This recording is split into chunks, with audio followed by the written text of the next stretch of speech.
अच्छा जनाब, आप सबको स्क्रीन नजर आ रही है?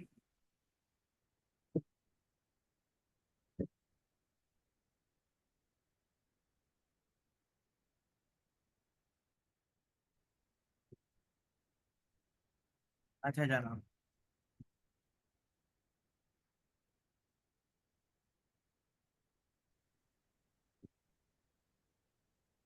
अच्छा, आज हम बेसिक फार्मूला डिस्कस करेंगे ईसीएल का,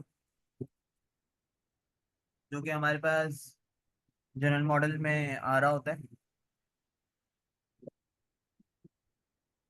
तो सबसे पहले हम लोग इस फार्मूले को देख लेते हैं कि ये फार्मूला हमें कहता क्या है।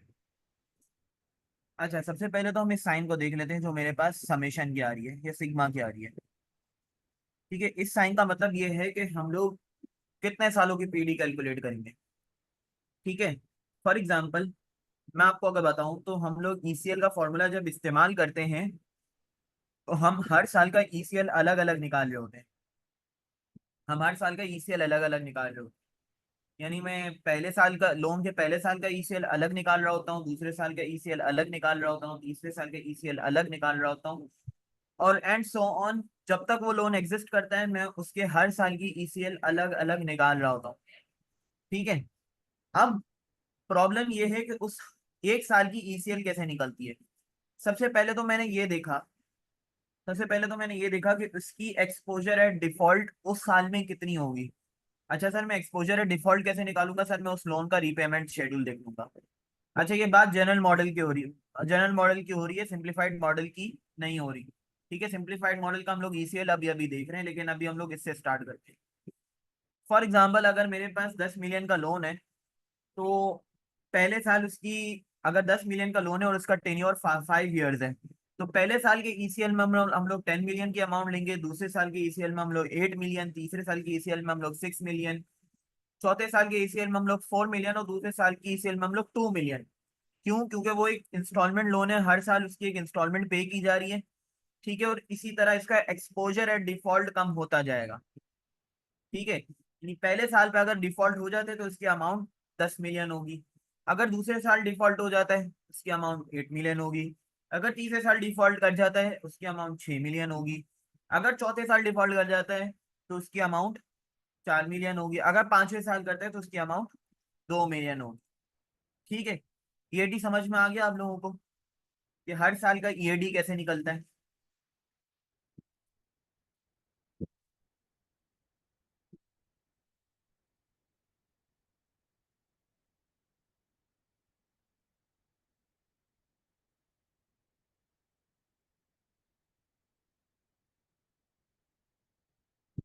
अच्छा जनाब, अब आ जाते हैं हम लोग यहाँ पर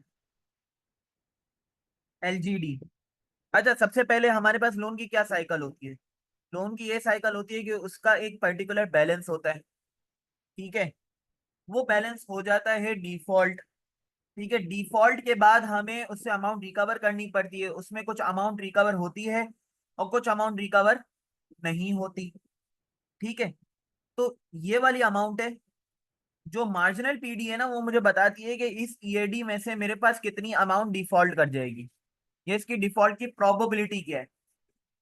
ठीक है, ईएडी में से डिफॉल्ट की प्रोबेबिलिटी क्या है। फॉर एग्जाम्पल, अगर मैं बात करूं कि मेरे पास 800 मिलियन की अमाउंट कस्टमर से पेंडिंग है, ठीक है, कस्टमर से आउटस्टैंडिंग है। अच्छा, डिफॉल्ट की प्रोबेबिलिटी 10% है, तो मेरे पास एक्सपेक्टेड अमाउंट कितनी होगी कि जो डिफॉल्ट हो सकती है? 800 मिलियन का एक्सपोजर है और 10% की पीडी है। मैं कितनी अमाउंट एक्सपेक्ट कर रहा हूँ कि मेरी डिफॉल्ट हो जाएगी?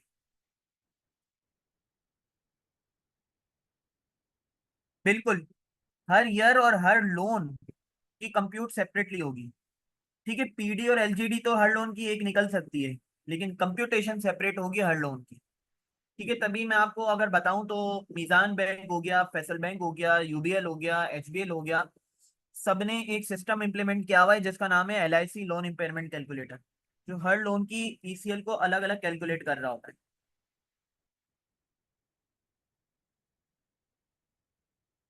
80 मिलियन की अमाउंट होगी।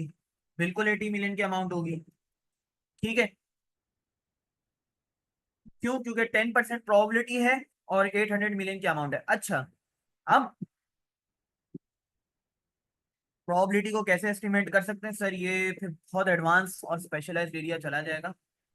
ठीक है, मैं अभी इस पर नहीं जा रहा। ठीक है, कि कैसे एस्टिमेट की जाती है। अच्छा, एक बार डिफॉल्ट हो गया, अब मुझे ये देखना है कि मैं उसमें से अमाउंट कितना रिकवर कर पाऊंगा और कितना अमाउंट लूज करूंगा। लॉस गिवन डिफॉल्ट मुझे बताता है कि एक बार डिफॉल्ट हो गया, अब इसमें से मैं कितना अमाउंट रिकवर नहीं कर पाऊंगा। सर अंडरस्टैंड कर पा रहे हैं आप?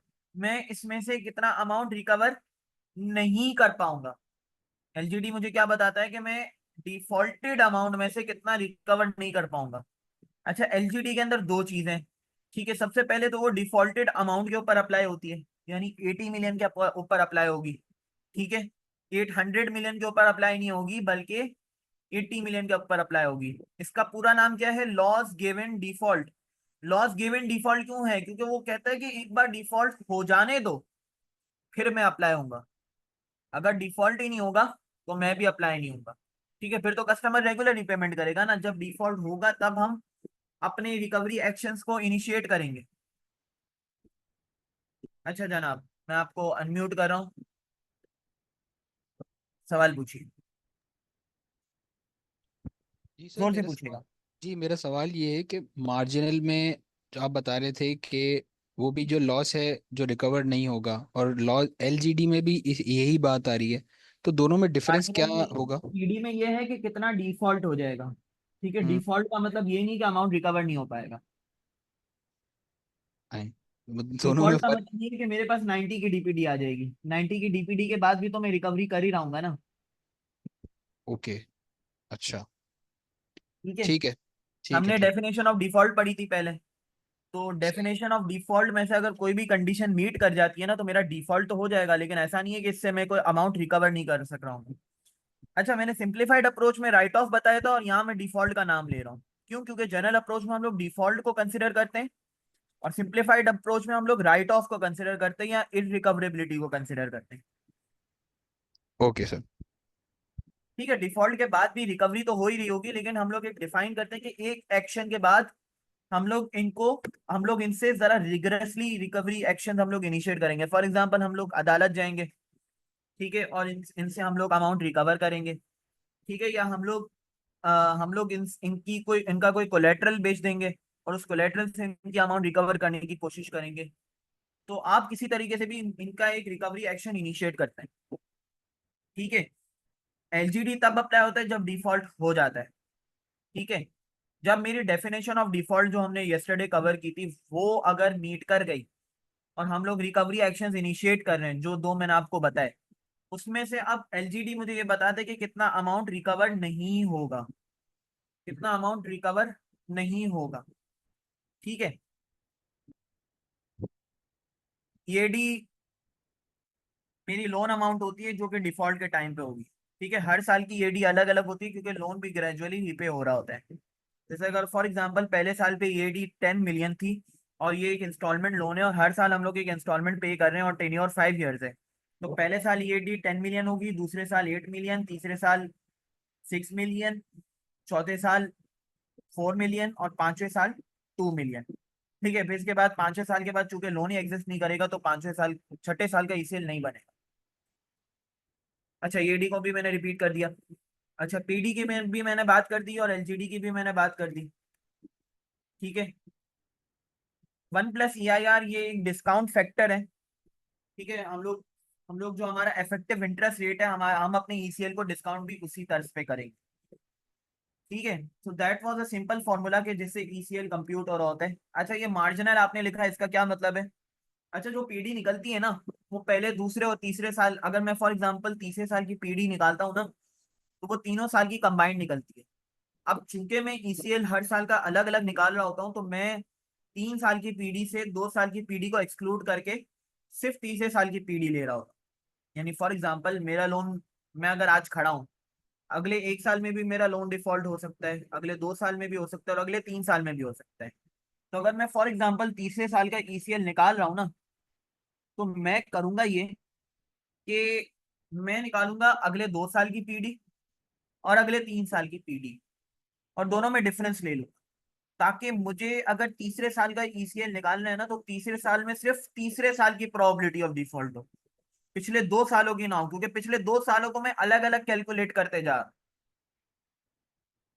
समझ में आ गया मार्जिनल का मतलब? मार्जिनल का मतलब इस साल की पीडी होगी और पिछले साल की पीडी इसमें शामिल नहीं होगी, यानी क्यूमुलेटिव नहीं होगी, मार्जिनल होगी।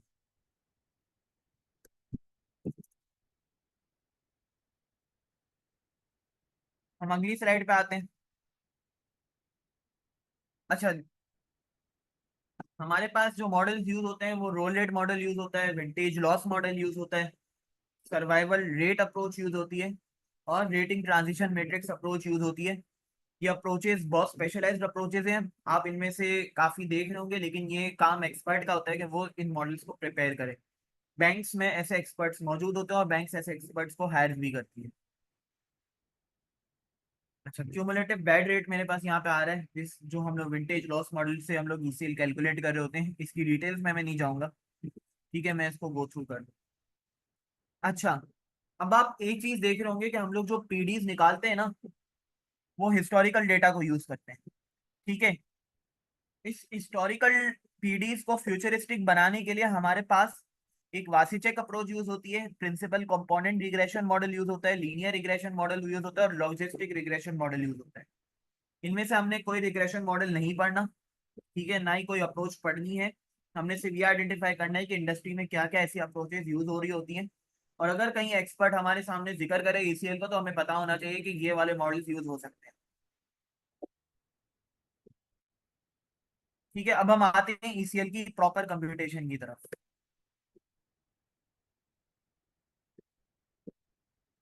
अच्छा, ये वाला जो ईसीएल है, ये सिंप्लीफाइड अप्रोच वाला है। ठीक है, तो आपने इसको इसी तरह ट्रीट करना है।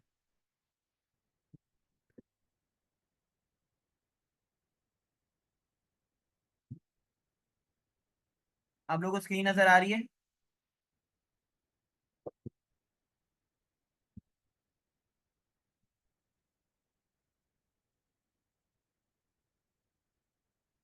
सर बिल्कुल नजर आ रही है।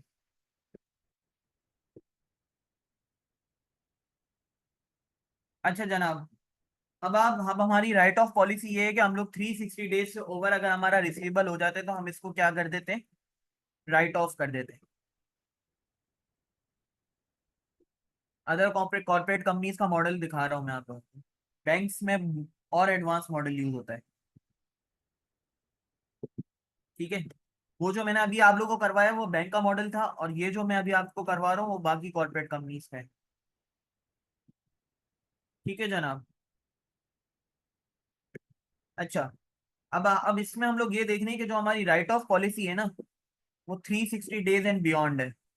यानी मेरा जो डिफॉल्टेड अमाउंट होगा वो यहाँ से स्टार्ट होगा, 2189403, 907,893 एंड सो ऑन। यानी मेरा जो डिफॉल्ट शुरू होगा ना, वो 360 डेज एंड अबव पे शुरू होगा, जो कि मेरे पास ये वाली अमाउंट बनती है। आप सब एग्रीड है? अगर मेरा राइट ऑफ होगा तो इस टाइम से शुरू होगा।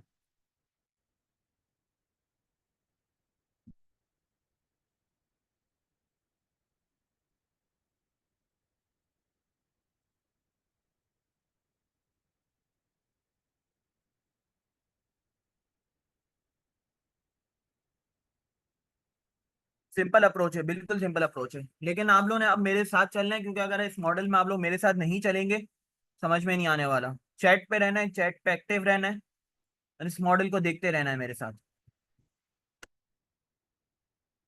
If there is no write off policy तो सर कंपनी उल्टी सीधी चल रही है। ठीक है, राइट ऑफ पॉलिसी होनी चाहिए कंपनी के पास। ठीक है, अगर राइट ऑफ पॉलिसी फिर भी नहीं है, ठीक है, तो इसके बाद आप लोग एनालिसिस करेंगे कि किस पॉइंट से बियॉन्ड मैं जीरो अमाउंट रिकवर कर रहा हूँ। अगर फॉर एग्जांपल अगर लोन को अगर रिसीवेबल को 360 डेज हो जाते हैं और इसके बाद कस्टमर से मिलने की कोई उम्मीद नहीं रहती, तो फिर आप 360 डेज से बियॉन्ड इरिकवरेबिलिटी या राइट ऑफ कंसिडर करेंगे। ठीक है, ये आपकी अपनी असेसमेंट होगी। अच्छा, यहाँ पे मेरी राइट ऑफ पॉलिसी क्या है कि 360 डेज के बाद राइट ऑफ हो जाएगा, तो मैं क्या करता हूँ, मैं देखता हूँ कि मेरी राइट ऑफ कहाँ पे आएगी। मेरी राइट ऑफ 361 तो 390 डेज एंड 390 डेज अबव पे आ रही होगी। ये क्लियर है आप लोगों को?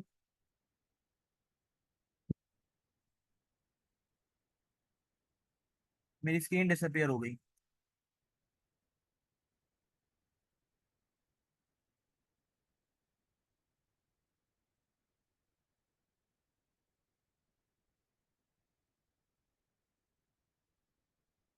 एक्चुअली ये मॉडल काफी भारी है और चलने में थोड़ा टाइम लेता है। अच्छा। अच्छा, आप लोग इस चीज से एग्री करते हैं कि मेरे पास 360 डेज से बियॉन्ड मेरे पास राइट ऑफ आ रहा होगा? क्यों कंडीशनल फॉर्मेटिंग स्टार्ट हो जाती है?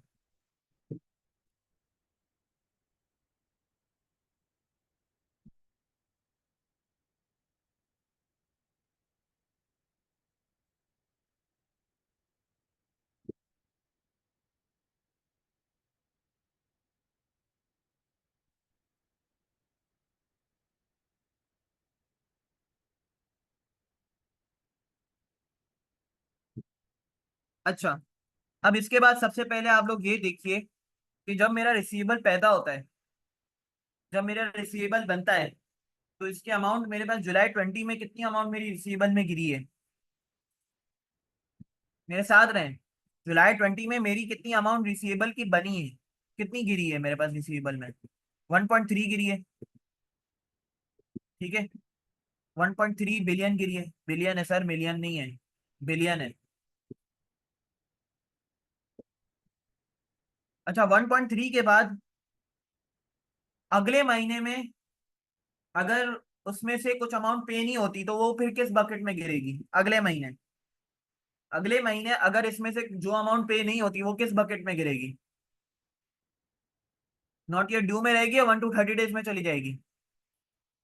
सर ये 1 to 30 डेज में चली जाएगी। अच्छा, इसमें से जितनी अमाउंट मेरे पास पे नहीं होती वो किस बकेट में जाएगी?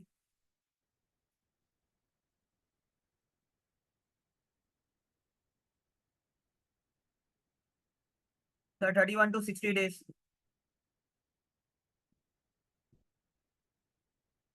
अच्छा, अगर मैं परसेंटेज निकालना चाहूँ कि कितनी percentage of amount next bucket में जाती है, तो अगर मैं 500 मिलियन को 1.3 बिलियन से डिवाइड कर देता हूँ, क्या मेरे पास परसेंटेज आ जाएगी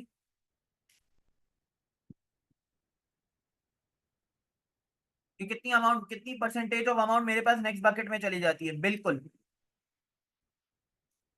अच्छा, अब आप मुझे ये बताएं, कोई भी शख्स माइक खोल हाथ उठा ले अपना और मुझे ये बताएं कि डिफॉल्ट तक ले जाने के लिए मुझे कितनी परसेंटेजेस कैलकुलेट करनी पड़ेगी और कहां तक जाना पड़ेगा परसेंटेज की कैलकुलेशन? कोई बंदा माइक ऑन करके मुझे बताए, हाथ उठा ले, मैं इसको अनम्यूट कर दूंगा। अगर मुझे राइट ऑफ तक जाना है till last slab, last slab नहीं, 360 एंड अबव डेज पे जाना होगा मुझे। ठीक है, 360 एंड अबव डेज के ऊपर जब जाएगा तब जाके मेरे पास प्रोबेबिलिटी ऑफ डिफॉल्ट आ रहा, मेरे पास इरिकवरेबिलिटी आ रही होगी। ठीक है। अच्छा, 362 अबव डेज में मैं कौन सा बकेट लूंगा? क्या मैं इन दोनों को मिला के लूंगा या मैं सिर्फ इसी को लूंगा? फॉर एग्जाम्पल, मेरे पास जब ये 624,019 से 576,568 आ जाता है, तो यानी मेरे पास 576,000 की अमाउंट डिफॉल्ट कर राइट ऑफ हो जाती है, इरिकवरेबल है अभी अमाउंट। अब मुझे इसमें से कोई और अमाउंट नहीं मिलेगी। ठीक है जनाब, मैंने अज्यूम कर लिया है, मैंने राइट ऑफ कर लिया है कि अब 576 से ऊपर की अमाउंट मुझे अगर मिल गई तो बोनस है, ठीक है, वरना मुझे नहीं मिलेगी। यहाँ तक किसी का कोई सवाल? यानी मैं कहाँ तक परसेंटेज निकालूंगा? मैं इन दोनों के दरमियान की परसेंटेज निकालूंगा। ठीक है, कॉलम ओ से कॉलम पी तक की मैं परसेंटेज निकाल रहा हूँ। किसी का कोई सवाल?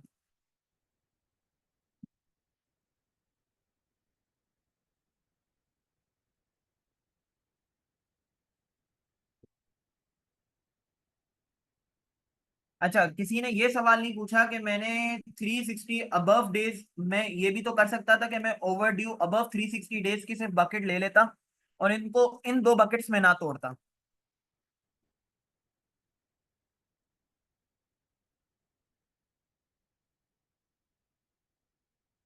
576 डिवाइडेड बाय 624 होगा रोल रेट निकालने के लिए।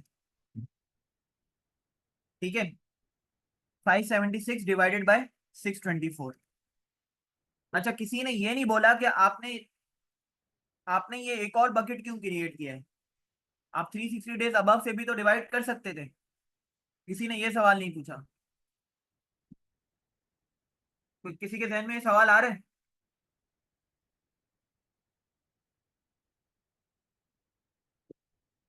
सवाल आ रहे हैं, मे बी जवाब तो सबके जहन में आ रहे होंगे, लेकिन सवाल। देखें, मेरे पास फॉर एग्जांपल ये जुलाई 20 का महीना है। ठीक है, जुलाई 20 के महीने में एक अमाउंट 331 तो 360 डेज के बकेट में थी। अगले महीने वो किस बकेट में मूव कर जाएगी?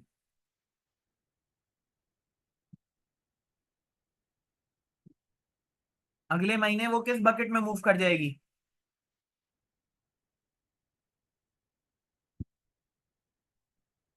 फिर से सवाल पूछ रहा हूँ। 2.6 मिलियन की अमाउंट को मैं हाईलाइट कर रहा हूँ, ये देखिएगा मैं अपना माउस कहाँ रख रहा हूँ। ठीक है, आप लोगों को मेरा माउस तो नजर आ रहा है ना? कर्सर तो नजर आ रहा है ना मेरा? माउस पर नजर रखिए।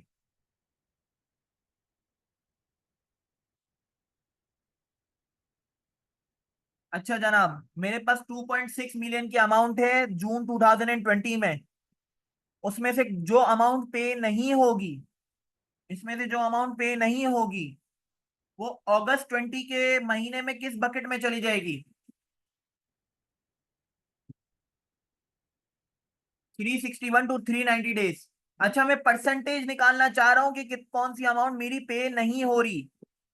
सर मैं ये परसेंटेज क्यों निकाल रहा हूँ? सर आपको याद है जब मैं प्रोविजन मैट्रिक्स मॉडल लेके चला था आपके सामने, मैं कौन सी अमाउंट निकाल रहा था? जो मेरी पे नहीं हो रही, जो मेरी अगले बकेट में चली जाती है। मैं अगर परसेंटेज निकालना चाहता हूं कि मेरी अगले बकेट में कितनी अमाउंट जाएगी, तो मैं 907 को डिवाइड कर दूंगा 2.6 मिलियन से, जो आसिफ साहब ने फॉर्मूला बताया है। ठीक है, इस फॉर्मूले के जरिए मैं क्या निकालूंगा? रोल रेट निकालूंगा कि एक महीने से दूसरे महीने में मेरे पास एक अमाउंट अगले बकेट में कितनी चली जाती है। एक महीने से दूसरे महीने में मेरे पास कोई भी अमाउंट में से कितनी अमाउंट दूसरे बकेट में चली जाती है।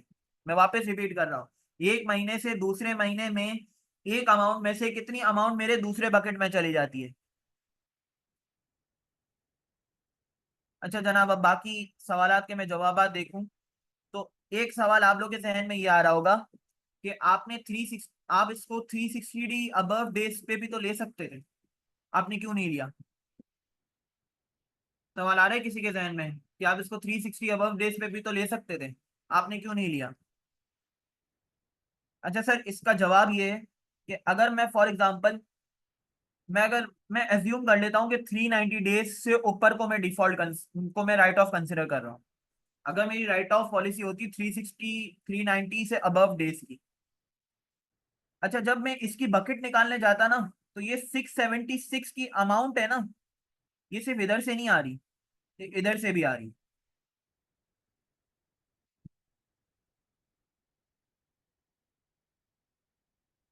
676 की अमाउंट सिर्फ 907 से नहीं आ रही, बल्कि 613 में से भी आ रही है। क्या आप एग्री करते हैं? यहाँ पे जो 676 की अमाउंट है ये सिर्फ 907 से नहीं आ रही बल्कि 613 से भी आ रही है। क्या आप एग्री करते हैं? क्यों? क्योंकि अगर फॉर एग्जांपल कोई लोन 390 डेज से अबव ड्यू था पिछले महीने में, और अगर वो 420 डेज से अबव ड्यू रह गया, पे नहीं हुआ, तो वो तो सेम बकेट में रहेगा ना।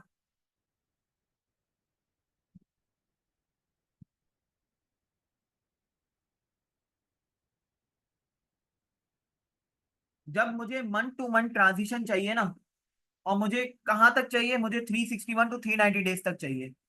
जब मुझे मंथ टू मंथ ट्रांजिशन चाहिए ना, समझ में नहीं आ रहा? अच्छा, अब क्या पार्ट समझ में नहीं आ रहा, मैं आपको अनम्यूट कर रहा हूँ। फौरन बोल दें अगर समझ में नहीं आ रहा तो।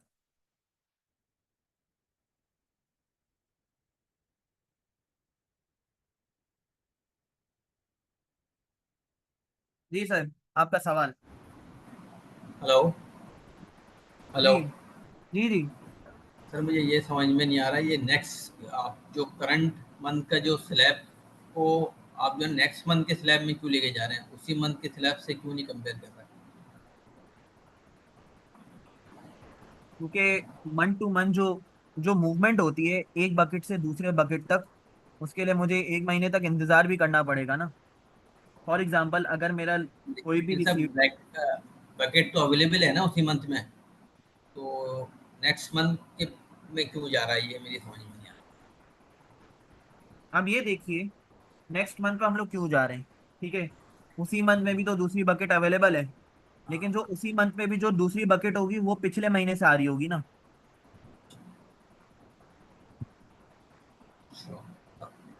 अच्छा, इसमें सर एक एग्जाम्पल, सवाल और है मेरा, टोटल रिसीवल भी कहीं नजर नहीं आ रहा मुझे इसमें, कि टोटल रिसीवल हमारा टोटल, कितना है। ये टोटल रिसीवेबल किसी लिस्टिंग से बना होगा। ठीक है, अभी मैं एजिंग पे आ रहा हूँ। टोटल रिसीवेबल पे मैं अभी आऊंगा कि टोटल रिसीवेबल क्या है। ठीक है, लेकिन मैं आपको एक बात बता रहा हूँ जी कि अगर फॉर एग्जांपल मैं अगर शुरू से लेके चलूं, तो अगर मैं 1.3 बिलियन की अमाउंट लूं, ठीक है, कि खुरम साहब आपसे बात होगी, जी अगर मैं सर। नॉट के ड्यू की अगर मैं अमाउंट लूं जुलाई 2020 में, इसको नेक्स्ट बकेट में मूव करने में कितना टाइम लगेगा? 30 डेज। 30 डेज। 30 डेज में एक महीना हो जाएगा या नहीं होगा? ये हो जाएगा।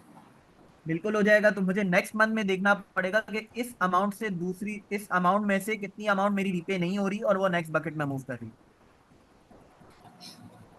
ठीक तभी है मैं नेक्स्ट मंथ का नेक्स्ट बकेट लेता हूँ। सर, ये 530 क्या शो कर रहा है सर ये? 1.3 बिलियन में से 500 की अमाउंट रीपे नहीं हुई। 530 ये शो कर रहा है कि मेरे पास अगर फॉर एग्जांपल जून 2020 में कोई अमाउंट थी, उसमें से कुछ अमाउंट रीपे नहीं हुई होगी और वो नेक्स्ट बकेट में मूव कर गई होगी, तो वो जुलाई ठीक में है। आकर 530 की अमाउंट रह गई होगी उसमें से। ठीक है। ठीक है। ठीक है, अगर मैंने फॉर एग्जांपल जून 30 में कोई माल बेचा, उसकी फॉर एग्जांपल अमाउंट थी 1.4 बिलियन, उसमें से कुछ अमाउंट रीपे नहीं हुई और वो जुलाई 20 के अंदर आकर 1 to 30 डेज के बकेट में चली गई। Okay sir, thank you.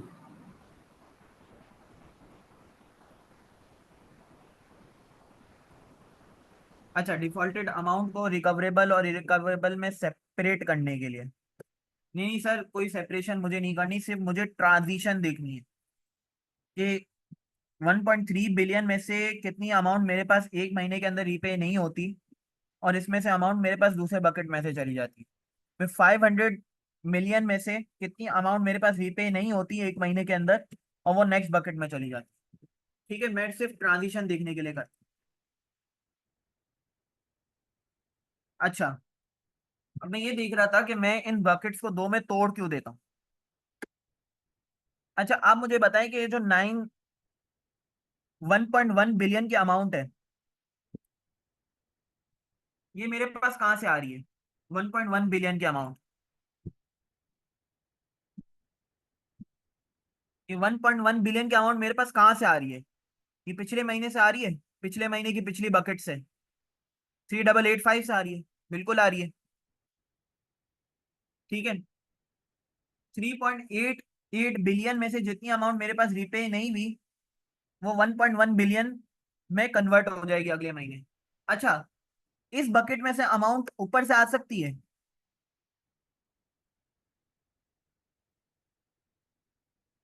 Logically सोचें, क्या ये 1.1 बिलियन की अमाउंट 2.6 में से आ सकती है?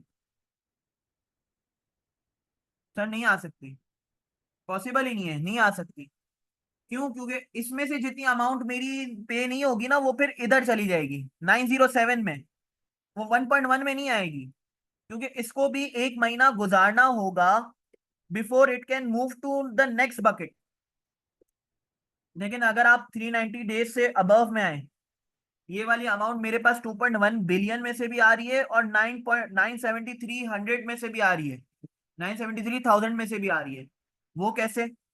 अगर फॉर एग्जांपल मेरे पास 973,390 डेज से बियॉन्ड ओवर ड्यू है, ठीक है। अच्छा, इसमें से कोई अमाउंट मेरी पे नहीं होती, वो 420 डेज अबव हो जाएगी, ठीक है। 420 डेज से अबव होगी, फिर भी वो 390 डेज अबव की बकेट में आ रही होगी, वो किसी और बकेट में नहीं आ रही होगी, क्योंकि ये वाला जो बकेट है ना, ये कंटिन्यूअस है, इसके आगे ये चलता जाएगा ये बकेट, ठीक है। इसकी अमाउंट किसी अगले बकेट में नहीं गिरेगी। तो अब आप मुझे ये बताएंगे 613 की अमाउंट मेरे पास इन दोनों अमाउंट से आ रही है या नहीं आ रही?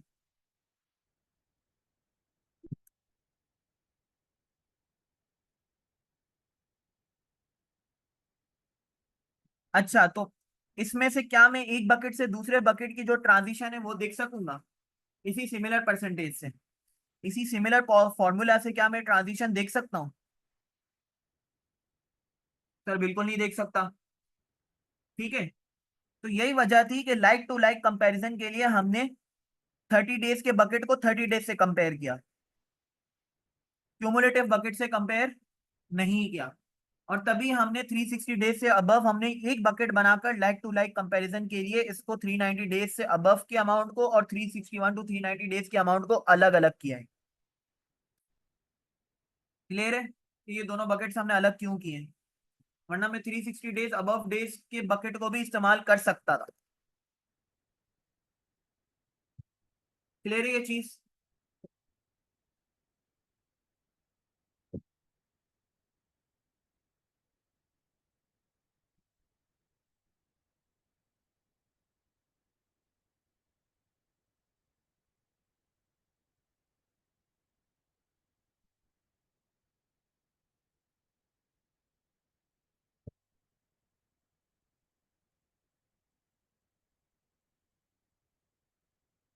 अच्छा जनाब, मैंने इसकी परसेंटेजेस कैलकुलेट कर ली। अच्छा, इसका फॉर्मूला क्या है? इसका फॉर्मूला ये है कि 500 को मैंने डिवाइड कर दिया 1.3 बिलियन से, ठीक है। इसका सिंपल फॉर्मूला ये है कि मैंने 500 को डिवाइड कर दिया 1.3 बिलियन से, तो मेरे पास 38% की अमाउंट आ गई, ठीक है। इस फॉर्मूला से आप लोग एग्री कर रहे हैं? यही फॉर्मूला यूज होना चाहिए? सर बिल्कुल यही फॉर्मूला यूज होना चाहिए। अभी हम लोग एक नमाज ब्रेक कर रहे हैं, 7 बजे इंशाल्लाह हम लोग रिज्यूम कर लें, ठीक है। Class will resume at 7।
Thank you for giving me the host access.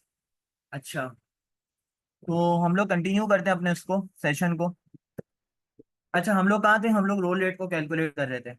अच्छा, रोल रेट के फॉर्मूला में अगर आप देखेंगे तो मेरे पास नॉट येट ड्यू से अगले बकेट में आने की जो मेरे पास परसेंटेज आएगी ना, वो कैसे आएगी? वो आएगी 500 डिवाइडेड बाय 1.3 बिलियन, जो कि मेरे पास क्या बन रही है? जो कि मेरे पास 38% बन रही है।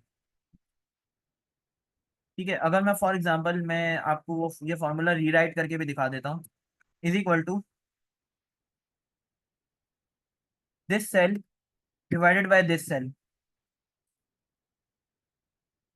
मेरे पास फॉर्मूला कांस्टेंट रहेगा 38%। तो मैं 38% कैसे निकाल रहा हूँ कि मैं अगले बकेट से पिछले बकेट को डिवाइड कर रहा हूँ। ठीक है, ताकि मुझे ये पता चल सके कि 1.3 मिलियन में से 1.3 बिलियन में से कितनी परसेंटेज ऑफ अमाउंट मेरे पास अगले महीने नेक्स्ट बकेट में चली जाएगी। रोल रेट के फॉर्मूला में सब एग्रीड है?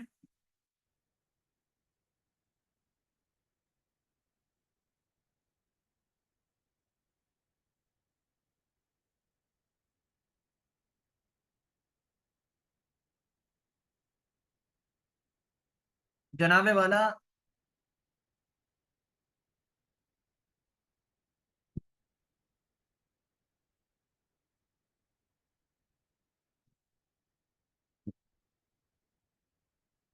मैं एक काम कर लेता हूँ, मैं एक ट्रांजिशनल बकेट बना लेता हूँ।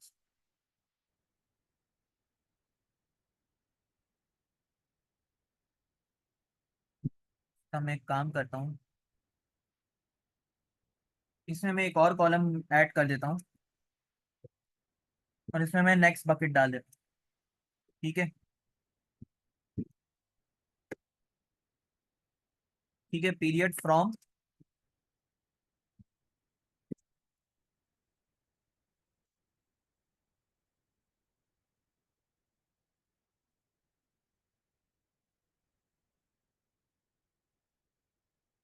ठीक है, और ये मेरे पास क्या आ जाएगा?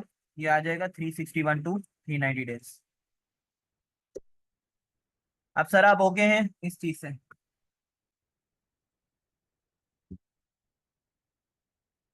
स्क्रीन विजिबल है?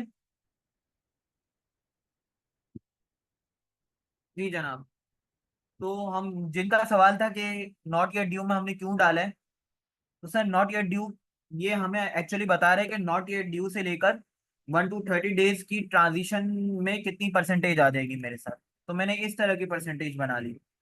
इसको मैं लिख देता हूँ transition from and transition to. Transition from and transition to.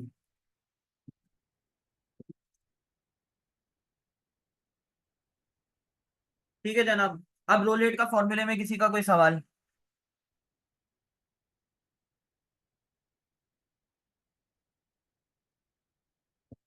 Sir बिल्कुल, हर महीने की फिर मैं जुलाई से लेकर हर महीने की फिर मैं रोल रेट निकाल दूंगा। यानी फॉर एग्जांपल अगस्त का जो मेरे पास रोल रेट निकलेगा वो अगस्त की अमाउंट से लेकर सितंबर तक के अमाउंट तक का निकलेगा।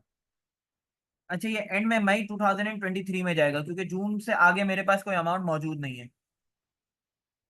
ठीक है, जून से आगे मेरे पास कोई भी अमाउंट मौजूद नहीं है। तो चूंकि जून के बाद मेरे पास कोई भी अमाउंट मौजूद नहीं है, तो मैं जून से जुलाई तक की ट्रांजिशन ही निकाल सकूंगा। तो मैं मई 2023 तक रुक गया हूँ। अच्छा, मैंने ये ट्रांजिशन हर बकेट की निकाल ली। कब तक निकाली? जब तक मेरा रिसीवेबल डिफॉल्ट नहीं कर जाता, जब तक मेरा रिसीवेबल राइट ऑफ नहीं हो जाता। ठीक है, तो यानी मैंने तकरीबन मैंने कितने बकेट्स कवर किए? मैंने 13 बकेट्स कवर किए। ठीक है, जिसमें नॉट येट ड्यू का भी बकेट मौजूद है। तो यानी 12 महीने के बकेट्स हो गए। ठीक है, एक तो 12 महीने गुजर गए और एक ड्यू डेट से पहले वाला रिसीवेबल है। ठीक है, तो मेरे पास कुल मिला के कितने बकेट्स हो गए? 13 बकेट्स हो गए। ठीक है, और 13 ट्रांजिशन रेट्स हो गए। अब फॉर एग्जाम्पल ये जो मेरे पास परसेंटेज है ना, अगर मैं इसकी एवरेज निकालूं तो ये मुझे क्या बताती है? ये मुझे ये बताती है कि अगर कोई अमाउंट नॉट येट ड्यू के बकेट में पड़ा हुआ है तो इसमें से कितना अमाउंट मेरे पास अगले बकेट में चला जाएगा। अगर मेरे पास नॉट येट ड्यू के बकेट में एक अमाउंट मौजूद है तो इसमें से कितना अमाउंट अगले बकेट में चला जाएगा। फॉर एग्जाम्पल अगर मेरे पास नॉट येट ड्यू के बकेट में 1 मिलियन की अमाउंट है, अगले बकेट में कितनी अमाउंट चली जाएगी?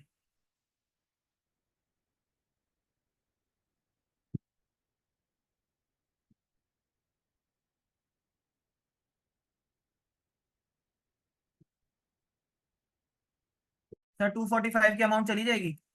मैं इन दोनों को मल्टीप्लाई कर दूंगा तो मेरे पास ये अमाउंट बन जाएगी। यानी मेरे पास 1 मिलियन में से 245,000 की अमाउंट मेरे पास अगले बकेट में चली जाएगी। अच्छा, अब 35% का रेट मुझे क्या बताता है कि मेरे पास 1 to 30 डेज में से 31 to 60 डेज के बकेट में कितनी अमाउंट चली जाएगी। अगर मेरे पास इस बकेट में 245,000 की अमाउंट है तो मेरे पास अगले बकेट में कितनी अमाउंट चली जाएगी।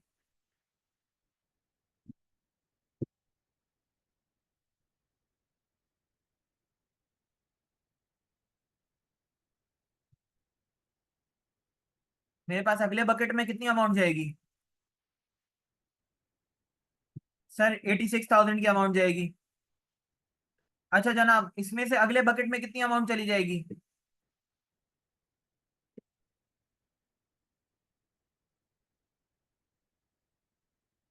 मैंने अगर इनको आपस में मल्टीप्लाई कर लिया तो मेरे पास 50,000 की अमाउंट नेक्स्ट बकेट में जाएगी। अच्छा, अब मैं एक काम कर रहा हूँ, आपके सामने ना ये फॉर्मूला मैं सारे सेल्स में कॉपी कर देता हूँ। मैंने ये कॉपी किया और मैंने क्या कर दिया, मैंने ऑल्ट HVF दबा दिया। अच्छा, अब आप मुझे ये बताएं कि मेरे पास अगर मैं ये देखूं तो ये मेरे पास बकेट क्या है, 331 to 360 डेज। अच्छा, इधर से लेकर डिफॉल्ट में जाने की अमाउंट कितनी होगी, यानी इसमें से कितनी अमाउंट मेरे पास डिफॉल्ट में चली जाएगी। 331 to 360 डेज के बकेट में मेरे पास 796 की अमाउंट मौजूद है। इसमें से कितनी अमाउंट मेरी डिफॉल्ट में चली जाएगी।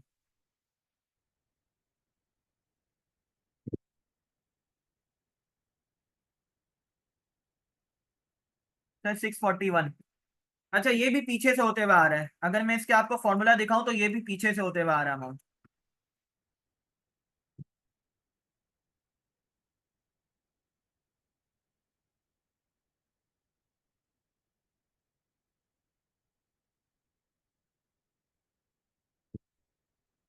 यानी ये पिछले बकेट्स में से हर अमाउंट मल्टीप्लाई होकर नेक्स्ट बकेट में मूव कर रही है। ठीक है, टिल द पॉइंट के हम लोग 641 के अमाउंट में पहुंच गए। अब आप मुझे ये बताएं, डिफॉल्ट की अमाउंट कितनी है, 641। ठीक है। अच्छा, अब आप मुझे ये बताएं, अज्यूम किया है मैंने 1 मिलियन मैंने अज्यूम किया है। अगर अज्यूम कर लें कि 1 मिलियन मेरे पास अमाउंट हो तो इसमें से कितनी अमाउंट डिफॉल्ट कर जाएगी। ठीक है। ये परसेंटेजेस हमारे पास कैसे आई हैं, हमने सारे रोल रेट्स निकालकर हमने इनकी एवरेज ले ली। ये परसेंटेज मेरे पास कैसे आई, मैंने सारे रोल रेट्स निकालकर मैंने इनकी एवरेज ले ली। मैंने सर रोल रेट्स कैसे निकाले, मैंने एक बकेट से दूसरे बकेट की ट्रांजिशन देख ली। ठीक है। ऑन एवरेज मेरे पास नॉट येट ड्यू के बकेट से अगले बकेट में मूव करने की परसेंटेज 24.56% है। ठीक है। ऑन एवरेज मेरे पास 1 to 30 डेज से 31 to 60 डेज मूव करने की परसेंटेज 35% है। ऑन एवरेज मेरे पास 31 to 60 डेज से 61 to 90 डेज मूव करने की परसेंटेज 57.71% है। ऑन एवरेज मेरे पास 61 to 90 डेज से लेकर 91 to 120 डेज तक की मूव करने की परसेंटेज 67.15% है, एंड सो ऑन। ठीक है, यहाँ पे मैंने एवरेज का फॉर्मूला लिया है।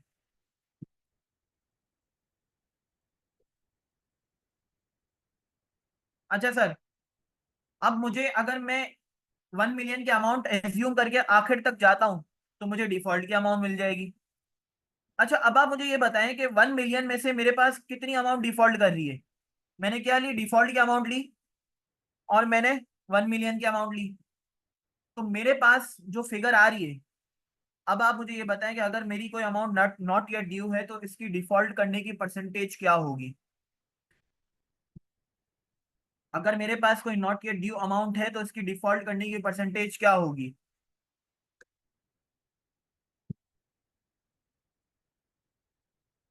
0.064%। एग्री कर रहे हैं सब।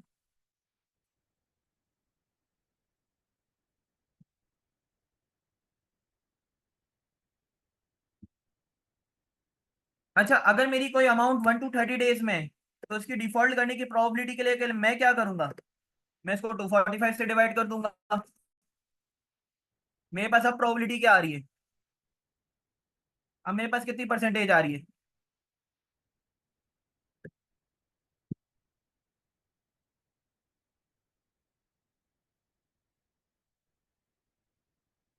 0.26%।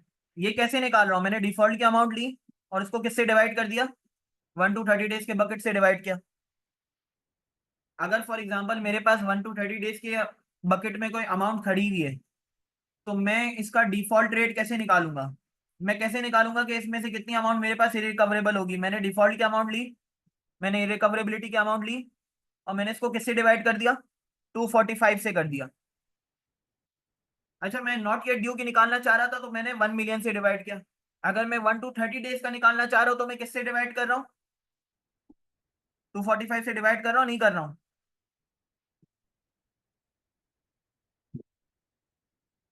सर बिल्कुल कर रहा हूँ। अच्छा सर, इससे आपको याद आया होगा, कल हमने जो प्रोविजन मैट्रिक्स की अप्रोच पढ़ी थी, हमने यही चीज पढ़ी थी ना?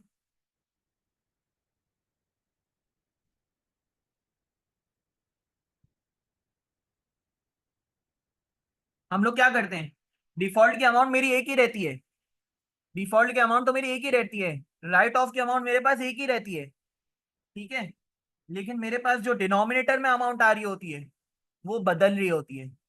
अच्छा, उसमें कितनी अमाउंट आ रही होती है? जो मेरे पास ना रीपे होकर नेक्स्ट बकेट में जो अमाउंट आ रही होती है ना, वो मेरे पास डिनोमिनेटर में आती है।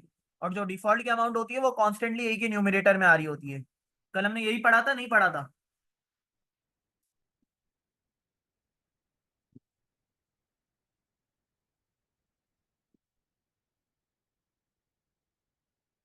बिल्कुल पढ़ा था ना। तो इसकी परसेंटेज हम लोग कैसे निकालेंगे?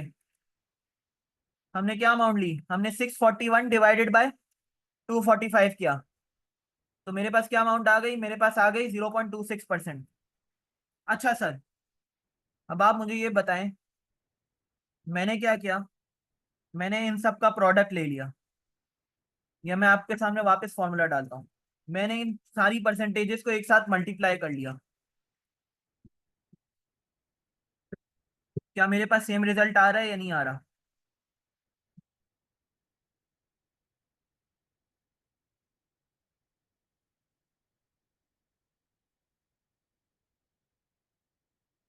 सर बिल्कुल आ रहा है। अच्छा, 1 to 30 डेज का डिफॉल्ट रेट निकालने के लिए मैंने क्या किया? मैंने प्रोडक्ट लिया,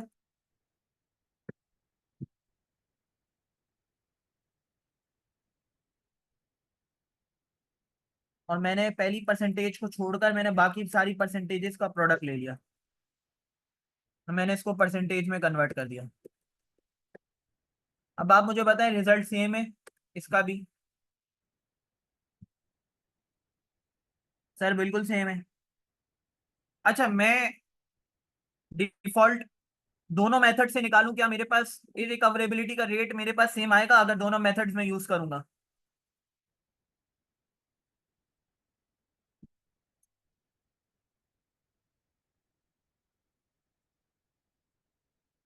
सर कोई पार्टिसिपेंट इसकी लॉजिक बता सकता है कि इसमें रिजल्ट सेम क्यों आएगा दोनों में?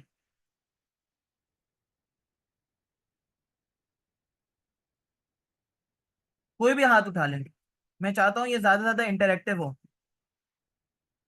रिजल्ट क्यों सेम आएगा दोनों मेथड्स में? क्योंकि पहले मेथड में मैंने क्या किया? मैंने पहले मेथड में जो इब्तिदा की ना, वो मैंने 1 मिलियन से की। फिर 1 मिलियन में मैं ये परसेंटेज मल्टीप्लाई करता गया, ठीक है? अब मेरे पास ये वाली जो अमाउंट है ना, 641 की, ये इन तमाम परसेंटेजेस का प्रोडक्ट है, और प्लस इसमें 1 मिलियन की अमाउंट मौजूद है। फिर मैंने ये डिफॉल्ट रेट कैसे निकाल लिया? मैंने इस एक्चुअल अमाउंट में से मैंने 1 मिलियन वापस डिवाइड कर दिया, यानी जिसको शुरू में मैंने प्रोडक्ट में लिया था, मैंने उसको वापस डिवाइड कर दिया। तो अब मेरे पास इस अमाउंट में क्या बचा? इस अमाउंट में मेरे पास इन तमाम परसेंटेजेस का प्रोडक्ट बचा है।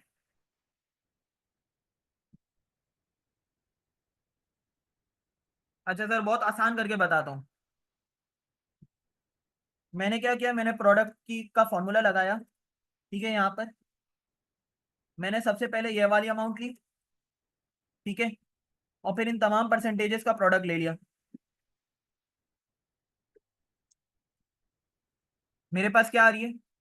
डिफॉल्ट की अमाउंट आ रही है। मैं लाइक टू लाइक कंपैरिजन कर देता हूँ यहाँ पर। सेम अमाउंट आ रही है डिफॉल्ट की।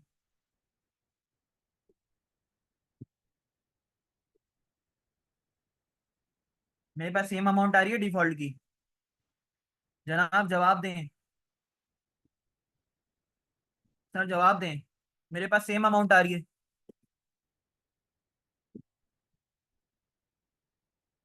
अच्छा, मैं 641 को 1 मिलियन से डिवाइड करूं, ठीक है। इससे अच्छा ये नहीं है कि मैं 1 मिलियन को यहाँ से हटा ही दूं, प्रोडक्ट में ही ना रखूं। तो it is as good as I am dividing it by 1 million. Do you agree on that? मैंने क्या किया, मैं 641 के अमाउंट से 1 मिलियन को हटाना चाह रहा हूँ, मैं डिवाइड करना चाह रहा हूँ। मैं अगर इसको प्रोडक्ट से ही हटा दूंगा तो मेरे पास ऑटोमेटिकली डिवाइड हो जाएगा या नहीं होगा?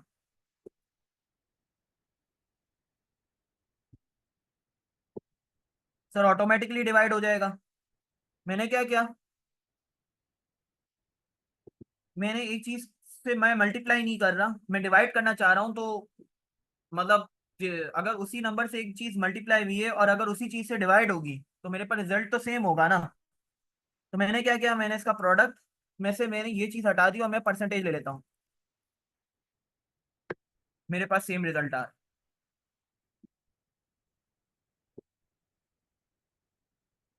अब समझ में आ गई कि दोनों मेथड से मेरे पास सेम रिजल्ट क्यों आ रहा है। या तो मैं डिवाइड कर दूं या तो मैं प्रोडक्ट में से ही हटा दूं। क्लियर है कि दोनों मेथड्स में सेम रिजल्ट क्यों आ रहा है?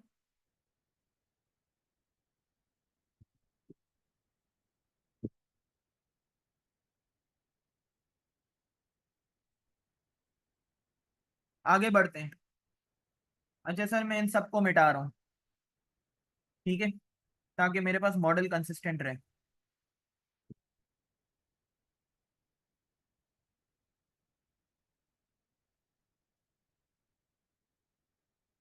अच्छा, अब मेरे पास ये बैलेंसेस कहाँ से आ रहे हैं?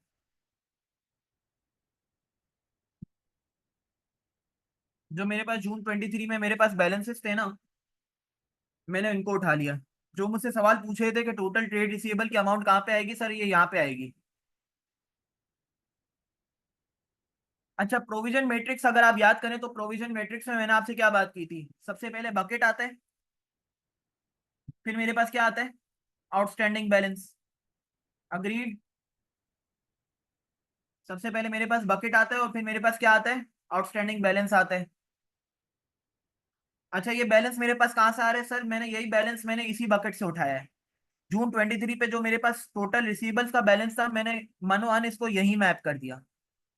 ठीक है, तो मेरे पास टोटल रिसीवेबल की अमाउंट कितनी है? मेरे पास 2250 की अमाउंट है। अच्छा, आप कैसे डिटरमिन करेंगे कि ये 2250 की अमाउंट यही होगी? सर आप अपने जीएल से इसको टाई करेंगे। ठीक है, अगर ये अमाउंट जीएल से टाई है तो यानी आपकी अमाउंट बिल्कुल सही है। अगर ये आपके जीएल से टाई नहीं है तो यानी ये अमाउंट बिल्कुल भी सही नहीं है। मुझे इसमें एक टोटल ले लेना चाहिए था। ठीक है, मैंने इस फॉर्मूले को सही कर दिया। तो अभी हम ये अमाउंट आप अपने जीएल से टाई करेंगे। ठीक है, ये जो ऑडिट करते हैं ना उनको भी मैं यही बोलूंगा कि आप चूंकि हर हर वक्त जेल से ही टाई कर रहे होते हैं तो आप इस अमाउंट को भी जरूर टाई कीजिएगा। ठीक है, on A lighter note, auditors हमेशा ही टाई कर रहे होते हैं।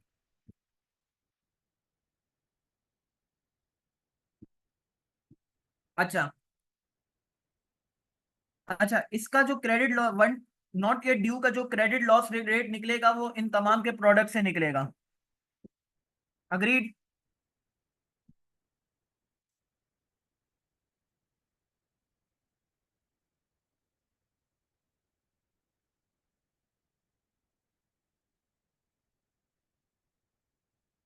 अभी हमने प्रोडक्ट का फॉर्मूला डिस्कस किया था।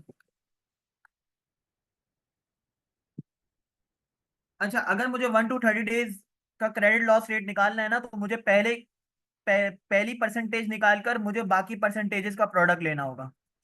ठीक है, जो हमने पीछे डिमॉन्स्ट्रेट भी किया है।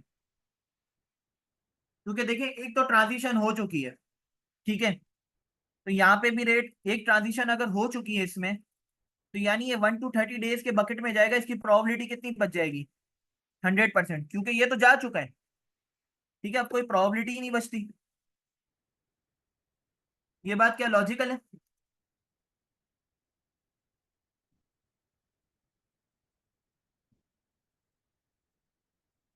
एक चीज अगर जा चुकी है, अगर एक चीज 1 to 30 डेज के बकेट में जा चुकी है तो उसकी प्रोबेबिलिटी कितनी रह जाएगी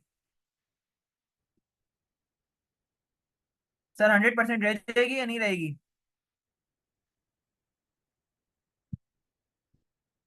सर मेरे पास एक्सेल फाइल बंद हो गई, वापस खोल रहा हूँ।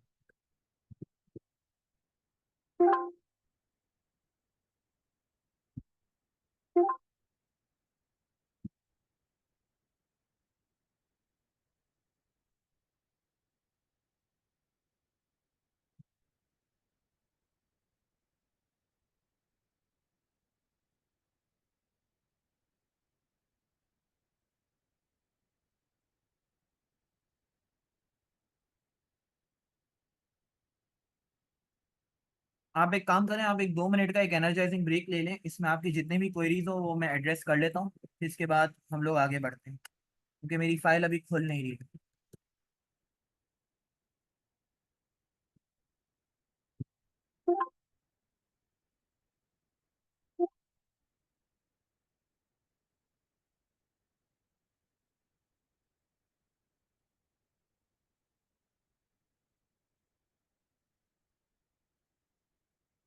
फिर मैं एक काम करता हूँ, इसको गूगल ड्राइव पे खोल लेता हूँ।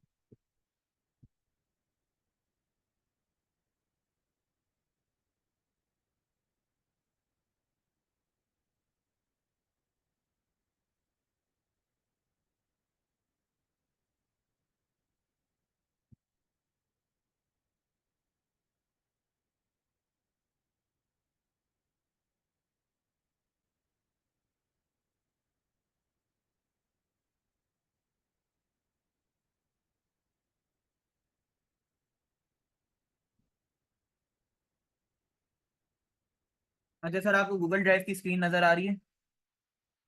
मैंने गूगल ड्राइव पे खोल दिया ताकि ये ज़्यादा अटके नहीं।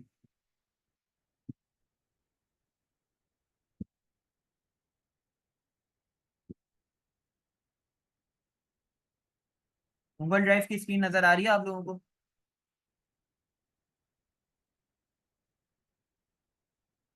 अच्छा सर, यही फाइल मैंने खोली है जो मैंने आपकी ड्राइव में अपलोड की हुई है।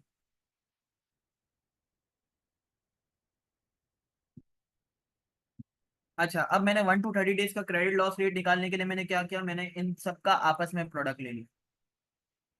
ठीक है, मैंने इन सबका आपस में प्रोडक्ट ले लिया। अच्छा, मैंने बाकियों का लॉस रेट निकालने के लिए क्या किया, मैंने इन सबका एक्सेल फाइल ही नज़र आ रही है।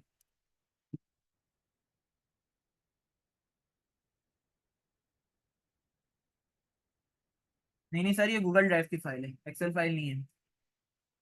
ठीक है।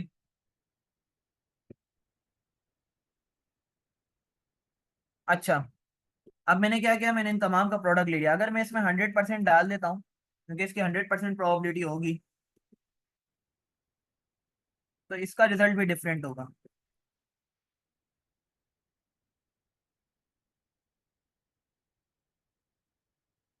ठीक है जनाब, अगर मैं फॉर एग्जांपल इसमें इसमें टाइप हो नहीं रहा है, ठीक है, तो आप वैसे ही देख लीजिए, एडिट नहीं हो सकती है फाइल।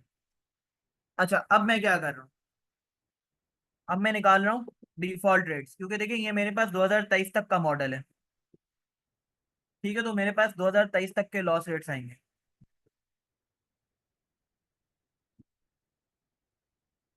ठीक है, तो अब मैं क्या कर रहा हूँ, सबसे पहले मैंने आउटस्टैंडिंग पोर्टफोलियो निकाला। सर मेरे पास आउटस्टैंडिंग पोर्टफोलियो हर साल का कैसे आएगा? सबसे पहले मैंने जून 2021 के मैंने तमाम अमाउंट्स का सम ले लिया। ठीक है, और इसमें से मैंने ये देखा कि मेरे कितना अमाउंट इररिकवरेबल है।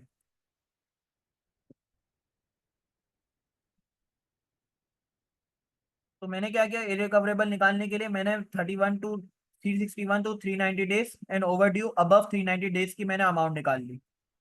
अच्छा, अब मैं क्या कर रहा हूँ, मैंने जून 21 का टोटल पोर्टफोलियो यहाँ पे निकाला, यहाँ पे मैंने जून 22 का टोटल पोर्टफोलियो निकाला, और यहाँ पे मैंने जून 23 का टोटल पोर्टफोलियो निकाला। इसमें से मैंने ये निकाल लिया कि मेरे पास कितनी अमाउंट इररिकवरेबल है। मेरे पास कितनी अमाउंट इररिकवरेबल है। अच्छा, इररिकवरेबल पोर्टफोलियो क्या होगा, मेरा जो 360 डेज से अबव का पोर्टफोलियो है, जिसमें 361 to 390 डेज का बकेट आ रहा होगा और अबव 390 डेज का बकेट आ रहा होगा। इससे मैंने निकाल लिया इरिकवरेबिलिटी रेट हर साल का। अच्छा, ये जो जीडीपी ग्रोथ रेट है मैं ये कहाँ से ले रहा हूँ? अगर मैं आपको दिखाऊं कि मैं ये जीडीपी ग्रोथ रेट कहाँ से ले रहा हूँ, तो आप यहाँ पे आ जाइए आईएमएफ पे। ठीक है, IMF.org। ये आईएमएफ की मैं ऐसे ही लिख लेता हूँ ताकि मेरे पास सर्च पे आ जाए।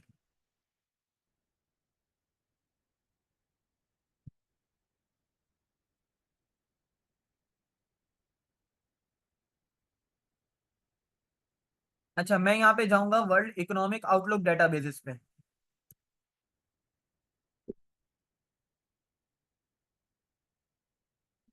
अच्छा, मैं लेटेस्ट इन्फो ले लूंगा।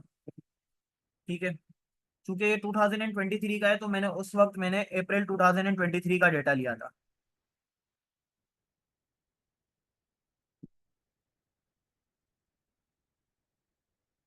मैं अक्टूबर 2023 का ले लेता हूँ, यहाँ पे भी डेटा नहीं आ रहा।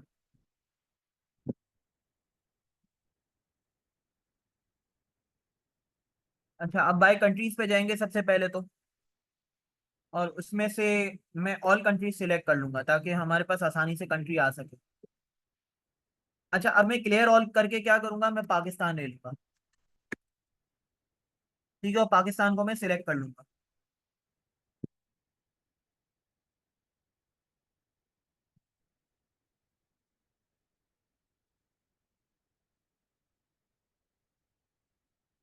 अच्छा, पाकिस्तान को सिलेक्ट करके मैं क्या करूंगा, percentage change in gross domestic product select कर लूंगा। ठीक है, क्योंकि मैं जीडीपी ग्रोथ रेट से जब मैं इसको कंपेयर कर रहा हूँ, मैं किसी मैक्रो इकोनॉमिक फैक्टर से कंपेयर कर रहा हूँ ना, तो मैं चाह रहा हूँ उसको जीडीपी ग्रोथ रेट से कंपेयर करूँ। मैंने कंटिन्यू किया। अच्छा, मेरे पास स्टार्ट ईयर अगर मैं देखूं तो मैं 2020 से लेकर 2029 तक का डेटा चाह रहा हूँ। अच्छा, मैंने मजीद आगे किया और मैंने रिपोर्ट प्रिपेयर करवा ली इसकी। अच्छा, ये मेरे पास पूरी रिपोर्ट प्रिपेयर हो गई है। अच्छा, अब आप मुझे ये बताएं कि इसमें अगर मैं एक्सेल फाइल में जाऊं, मैं आपके साथ पूरी स्क्रीन ही शेयर कर देता हूँ। अगर मैं एक्सेल फाइल पे जाऊं तो मेरे पास यहाँ पर ग्रोथ रेट कितना आ रहा है, जीडीपी जीडीपी मेरे पास कितनी आ रही है, 5.700 मैं यहाँ पे जीडीपी ले लूंगा। ठीक है,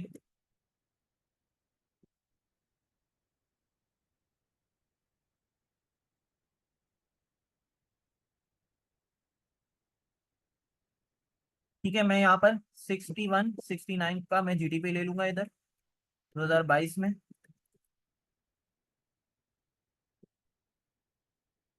और 2023 में मैं -0.166 का जीडीपी ले लूंगा।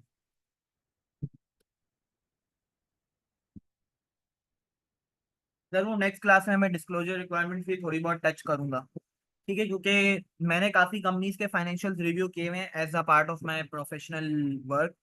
ठीक है, और उसमें मैंने ये देखा हुआ है कि काफी कंपनीज ईसीएल का डिस्क्लोजर इग्नोर कर देती हैं। मैं वो भी डिस्कस करूंगा कि इसका डिस्क्लोजर नॉर्मली कहाँ आना चाहिए। ठीक है। अच्छा जनाब, तो मेरे पास यहाँ पे जीडीपी के ग्रोथ रेट्स आ गए। अच्छा, अब मैंने क्या किया, अब मैंने इन दोनों के दरमियान एक रिलेशन निकाला। अच्छा, ये रिलेशनशिप कैसे निकाले जाते हैं सर, एक पियर्सन का फॉर्मूला है जो मुझे बताता है कि इन दोनों के दरमियान कितना को रिलेशन है, ये आपस में कितना को रिलेटेड है, या आपस में इनका क्या ताल्लुक है। ठीक है, आपस में इनका कितना ताल्लुक है ये मुझे कौन सा फॉर्मूला बताता है, ये मुझे को रिलेशन का फॉर्मूला बताता है। ठीक है, मैं एक काम करता हूँ, पियर्सन की जगह मैं एक और फॉर्मूला लिख लेता हूँ, कोरेल। ठीक है, मेरे पास सेम रिजल्ट आएगा। मैं इससे क्या चाहता हूँ, मैं ये चाहता हूँ देखना कि इन दोनों के दरमियान रिलेशनशिप कितना तगड़ा है, इन रिकवरेबिलिटी रेट और ग्रोथ रेट के दरमियान रिलेशनशिप कितना तगड़ा है। अगर तगड़ा रिलेशनशिप होगा तो मैं इसको एक एक लाइन में मैं इसको डिफाइन कर सकता हूँ। सर कैसी लाइन, आप भी हमें बताएं कि सर कैसी लाइन में आप डिफाइन कर सकते हैं। अच्छा सर, मैं अगर एक लाइन बनाऊं आपके सामने, ठीक है, मैं पेन इस्तेमाल कर रहा हूँ। मैं एक ऐसी लाइन बनाऊं जिसमें मेरे पास एक्स एक्सिस पे जीडीपी हो और वाई एक्सिस पे इरिकवरेबिलिटी रेट हो, और मैं इसकी एक लाइन बनाऊं, तो एक लाइन की सूरत में मैं इसको डिफाइन कर सकूं। ठीक है, तो जितना ज्यादा मेरा कोरिलेशन कोएफिशिएंट एक से करीब होगा, जितना कोरिलेशन कोएफिशिएंट मेरा एक से करीब होगा, उतना ज्यादा मेरा दोनों के दरमियान कोरिलेशन होगा। कोरिलेशन कोएफिशिएंट मुझे क्या बताता है कि दो चीजों के दरमियान मेरे पास कितना ताल्लुक है।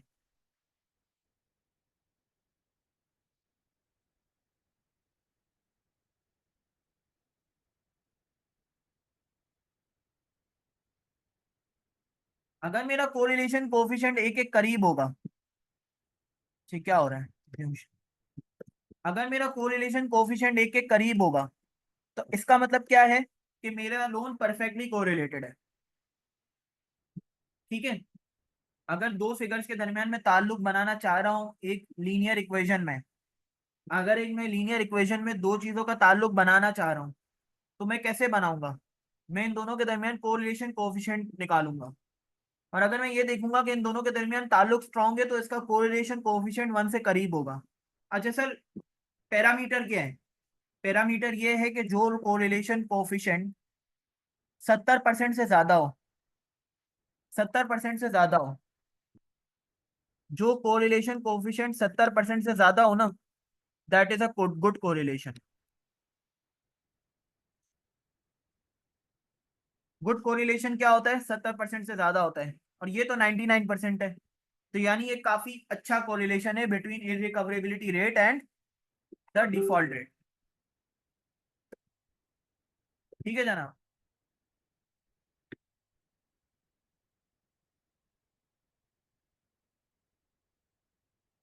तो जनाब इसको मैं जरा सही कर दूं।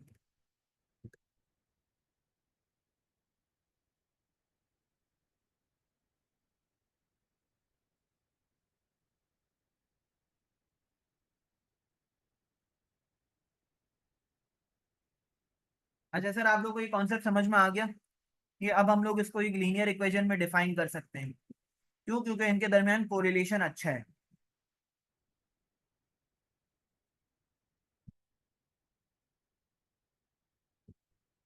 इरिकवरेबल अमाउंट की कैलकुलेशन को मैं रिपीट कर देता हूँ। मैंने हर साल का आउटस्टैंडिंग पोर्टफोलियो निकाल लिया। ठीक है, जैसे जुलाई जून 21 का मैंने टोटल पोर्टफोलियो निकाला, और जून 21 का मैंने वो वाला पोर्टफोलियो निकाला जो कि इरिकवरेबल है। ठीक है, जो मेरे पास 360 डेज से अबव का पोर्टफोलियो होगा वो मेरे पास इरिकवरेबल होगा, और बाकी मेरे पास क्या होगा? टोटल पोर्टफोलियो होगा। इस टोटल पोर्टफोलियो की मेरे पास अमाउंट आ रही है 1.69 बिलियन। अगर मैं नीचे भी देखूंगा तो मेरे पास 2021 की 1.69 बिलियन आ रही है। ठीक है। अच्छा सर, आप एग्री कर रहे हैं कि ये मेरे पास एक सिंगल लीनियर रिलेशनशिप में आएगा?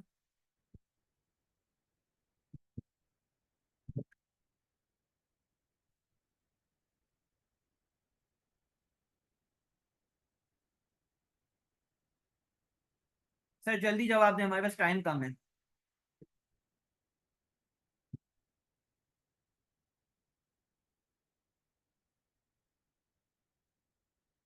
सर हमारे पास टाइम कम है, सर हसन का सेगमेंट स्टार्ट होने वाला है। सर हसन भी टेक ओवर करेंगे मेरे से।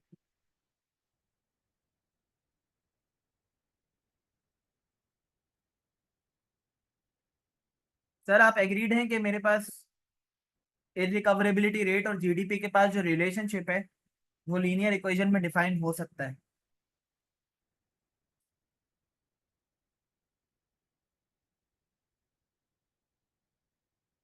अच्छा सर, अब एक लीनियर इक्वेशन के अंदर दो चीजें होती हैं, एक स्लोप होता है और एक इंटरसेप्ट होता है।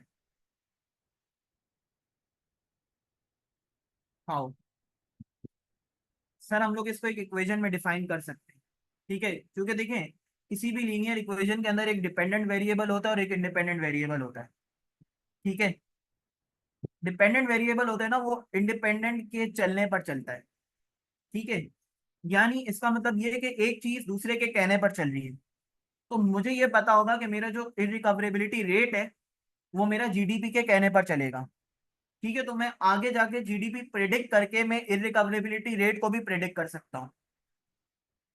समझ में आ रही है ये चीज? यानी there is a predictable relationship between the irrecoverability rate and the GDP. Correlation का मतलब ये है there is a predictable relationship between irrecoverability rate and GDP. मुझे ये बताया कि अगर जीडीपी इतनी होगी तो इररिकवरेबिलिटी रेट इतना होगा। सर यही तो एग्जाम्पल है, अभी आप देखते जाएं इसको। ठीक है, यही तो एग्जाम्पल है। अच्छा, किसी भी लीनियर इक्वेशन के अंदर, किसी भी लीनियर रिलेशनशिप के अंदर मेरे पास एक स्लोप होता है और एक इंटरसेप्ट होता है। ठीक है, या इसको आप ग्रेडियंट और वाई इंटरसेप्ट भी बोल सकते हैं। किसी भी इक्वेशन को अगर आप डिफाइन करेंगे तो वो किस में डिफाइन होगी? वो होगी y is equal to M X plus C. ठीक है, जिसमें m क्या होता है? स्लोप होता है, और c क्या होता है? इंटरसेप्ट होता है। ठीक है, बहुत पहले आप लोगों ने स्टेटिस्टिक्स में पढ़ा होगा ये प्योर मैथ्स में पढ़ा होगा। ठीक है, ये मैट्रिक की मैथ्स है। तो मैट्रिक में आपने पढ़ा होगा कि किसी भी लाइन की इक्वेशन होती है y is equal to M X plus C. ये a प्लस बी एक्स भी कह सकते हैं। तो मैं स्लोप निकालने के लिए क्या करता हूँ? स्लोप का फॉर्मूला यूज करता हूँ। स्लोप के फॉर्मूला से मेरे पास क्या आ जाता है? स्लोप आ जाता है, किसी भी इक्वेशन का ग्रेडियंट आ जाता है। ठीक है, इंटरसेप्ट के, लेकिन सर अब आपको अप्लाई करने की बिल्कुल भी जरूरत नहीं, क्योंकि एक्सेल आपको अप्लाई करके दे देगा ये। इंटरसेप्ट के लिए मेरे पास कौन सा फॉर्मूला यूज होता है? इंटरसेप्ट के लिए मेरे पास यूज होता है इंटरसेप्ट का फॉर्मूला। तो आपके पास सी की वैल्यू भी आ गई और आपके पास एम की भी वैल्यू आ गई। ठीक है, अच्छा एक्स क्या होगा इसमें? एक्स इसमें होगा जीडीपी, क्योंकि अगर आप इसको देखेंगे ना यहाँ पर, तो वाई पहले आ रहा है और एक्स बाद में आ रहा है। तो मैंने एक्स किसको डिफाइन किया हुआ है? जीडीपी को डिफाइन किया हुआ है। आप इसमें अगर इक्वेशन के अंदर इसकी डिटेल्स में जाएं,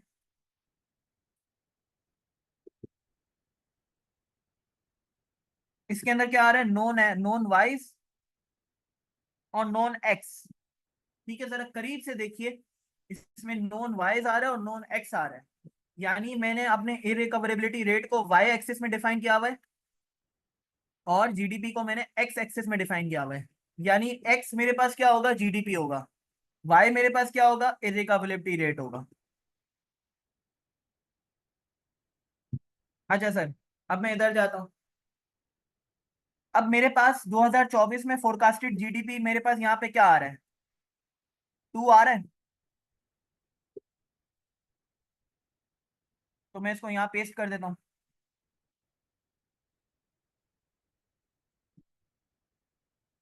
ठीक है, मेरे पास 2 आ रहे हैं यहाँ। अच्छा, इसका मतलब ये कि जब मैं y की वैल्यू निकालूंगा तो मैं 2 को सबसे पहले तो स्लोप से मल्टीप्लाई करूंगा।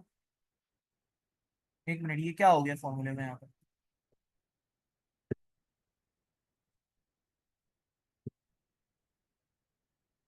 एक्सेल में कोई एरर आ गया है, इसलिए ये ऐसा कर रहा है बिहेवियर। अच्छा, तो मैं आप लोगों को बता रहा था कि अगर मैं 2024 का इरिकवरेबिलिटी रेट निकालना चाह रहा हूँ तो मैं क्या करूंगा? सबसे पहले मैं जीडीपी की अमाउंट लूंगा, यानी एक्स की अमाउंट लूंगा, इसको स्लोप से मल्टीप्लाई करूंगा और इसमें इंटरसेप्ट को ऐड कर दूंगा। एग्रीड? इस चीज पे आप एग्रीड है? अगर मैं y is equal to M X plus C की इक्वेशन निकाल रहा हूँ तो मैं क्या करूंगा? मैं स्लोप को x से मल्टीप्लाई करूंगा और इसमें इंटरसेप्ट को ऐड कर दूंगा, जो बिल्कुल बेसिक मैथ्स है। ठीक है, अच्छा जनाब, अब मैंने ये निकाला कि मेरे पास पिछले 3 सालों में एवरेज रिकवरेबिलिटी रेट क्या रहा है। तो मैंने इन तीनों का क्या कर लिया? एवरेज कर लिया।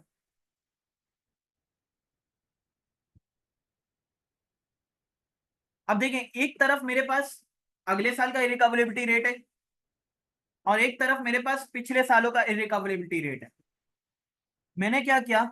मैं ये चाहता हूं कि पिछले 3 सालों से मैं कंपेयर करके बताऊं कि मेरे पास अगले साल रिकवरेबिलिटी रेट क्या होगा। तो मैंने क्या किया? मैंने एक रेशियो निकाल लिया। तो मैंने ये देखा कि पिछले 3 सालों में मेरे हालात बहुत खराब थे। ठीक है, इस साल मेरे हालात इतने खराब नहीं होंगे। तो अब आप मुझे ये बताएं, मेरा लॉस रेट कम होना चाहिए या ज्यादा होना चाहिए? अगर अगले साल मेरे हालात पिछले 3 सालों के मुकाबले में अच्छे होंगे, तो क्या मेरा इररिकवरेबिलिटी रेट ज्यादा होना चाहिए या कम होना चाहिए? सर कम होना चाहिए। कम करने के लिए मैं क्या करूंगा? मैंने एक रेशियो निकाल लिया कि कितना कम होना चाहिए। तो मुझे इस रेशियो ने बताया कि मेरा जो इररिकवरेबिलिटी रेट है वो 0.85 होना चाहिए पिछले 3 सालों का। मेरे पास जो अगले साल का इररिकवरेबिलिटी रेट होना चाहिए वो मेरे पास पिछले 3 सालों का 0.85 होना चाहिए। तो मैंने क्या किया, मैंने पिछले 3 सालों के हिस्टोरिकल लॉस रेट्स जो मैंने एक्चुअली कैलकुलेट किए हुए थे ना, इन सबको मल्टीप्लाई करके मैंने इनको इस रेशियो से मल्टीप्लाई कर दिया 0.85 से। मैंने मैक्रो इकोनॉमिक फैक्टर का मैंने रेशियो निकाला, और फिर मेरे पास क्या आ गया, macro adjusted credit loss rates आ गए।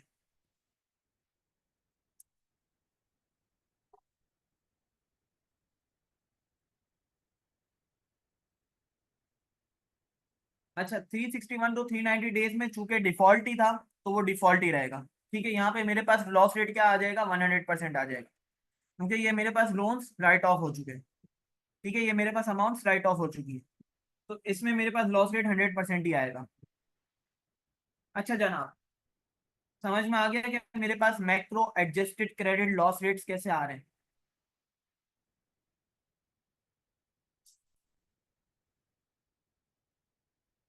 सर ये चीज समझ में आ गई कि macro adjusted credit loss rates कैसे आ रहे हैं?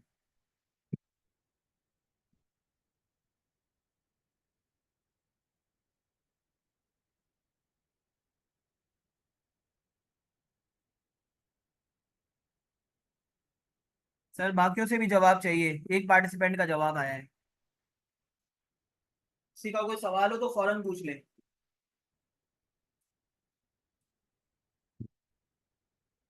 मैंने क्या किया, मैंने ये देखा कि मेरे पास लॉस रेट्स कितने कम होने चाहिए, क्योंकि आगे जाके मेरे हालात कम बेहतर हो जाएंगे, तो मेरे पास लॉस रेट्स कितने कम होने चाहिए। तो मैंने पिछले 3 सालों के लॉस रेट्स देखे, और इनमें से मैंने इस फैक्टर को मल्टीप्लाई कर दिया जो कि मुझे अगले साल का लॉस रेट दे, 2024 का लॉस रेट दे। इससे मुझे क्या पता चलेगा कि 2023 पे अगर मैं खड़ा होऊंगा ना, तो मुझे पता चलेगा कि 2024 में मुझे कितना लॉस होने वाला है। 2024 में मुझे कितना लॉस होने वाला है। तो मैं क्या करूंगा, मैं इन दोनों को आपस में मल्टीप्लाई कर दूंगा। फिर मैं इम्पेयरमेंट लॉस कैसे निकाल रहा हूँ? इम्पेयरमेंट लॉस को मैं ऐसे निकाल रहा हूँ कि मैं बैलेंस को इस लॉस परसेंटेज से मल्टीप्लाई कर दूंगा। एक साहब ने सवाल पूछा था पहले कि ये परसेंटेजेस कैसे कैलकुलेट होंगी। सर ये ऐसे कैलकुलेट होंगी।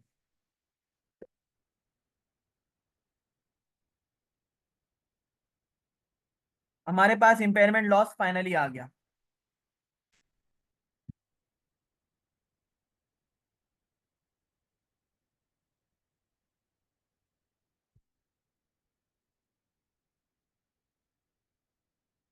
ठीक है, मेरे पास फाइनली इम्पेयरमेंट लॉस आ गया।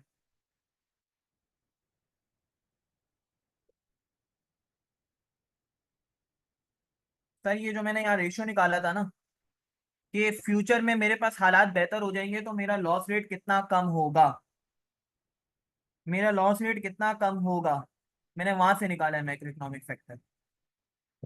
ठीक है, ये दोनों सेल्स हैं, नजर आ रहे हैं आपको ये दो सेल्स?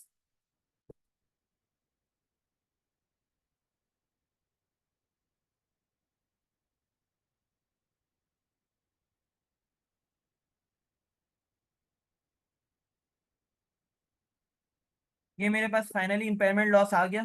इस इम्पेयरमेंट लॉस को मैं अपने फाइनेंशियल्स में बुक कर लूंगा। ठीक है जनाब, तो हमारा ईसीएल मॉडल हो गया कंक्लूड, और इसी के साथ मेरा एक्सपेक्टेड क्रेडिट लॉस का टॉपिक भी कंक्लूड हो गया। मुझे बता था बहुत बड़ा डोज था, तभी मैंने शुरू में मैंने सर हसन से बहुत स्पेसिफिकली रिक्वेस्ट की थी कि आप मुझे पहली अटेम्प्ट में अलाउ कर दें कि मैं पहला सेक्शन सेगमेंट ले लूं, ताकि आप लोगों को समझ में भी आ जाए और आप लोगों के लिए डाइजेस्ट करना भी आसान। अच्छा सर, अब मैं आपके लिए एक काम मैंने ये किया है कि नहीं सर, स्टैंडर्ड में गिवन नहीं है, लेकिन मैंने ये ईसीएल की वर्किंग चूंकि इंडस्ट्री प्रैक्टिस में बेस्ड है तो मैंने आप लोग की ड्राइव पे अपलोड कर दी।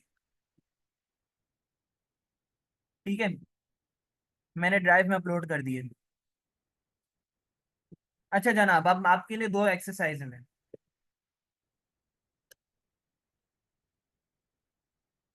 ठीक है, दो असाइनमेंट्स आपके लिए ये हैं जो मैंने ऑलरेडी आपके गूगल ड्राइव पे अपलोड की हुई है। There be any other way sir, बहुत सारे तरीके हो सकते हैं लेकिन ये मुझे सबसे सिंपल तरीका लगा ईसीएल बनाने का। ठीक है, सबसे पहले तो आपके पास एक असाइनमेंट है, मैं आपको दो असाइनमेंट दे रहा हूँ, जिसमें सबसे पहले तो मेरे पास डाटा होगा। ठीक है, आपने इसमें से ओवरड्यू डेज भी निकालने और ओवरड्यू बकेट भी निकालने। अच्छा, इसकी मैंने मैपिंग भी की हुई है। ठीक है, मैंने इसकी मैपिंग भी की हुई है। आपने क्या करना है, इस डाटा को इस्तेमाल करते हुए आपने क्या बनानी है, बकेटिंग करनी है। इनवॉइस अमाउंट्स भी आ रही है मेरे पास,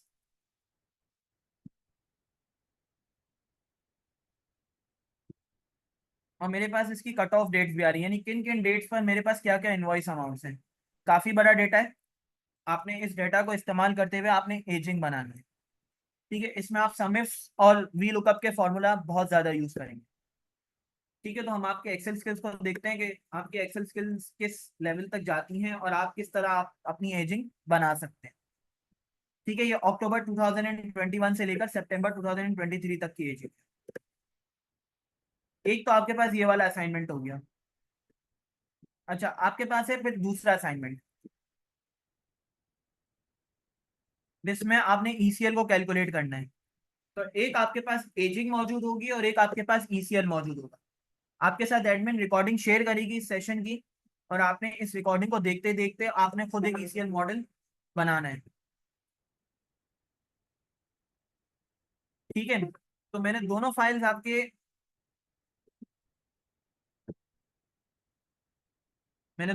आपकी ड्राइव में अपलोड कर दी हैं। आप दोनों को अपलोड करके आप एक ईसीएल मॉडल अपने लिए बना सकते हैं।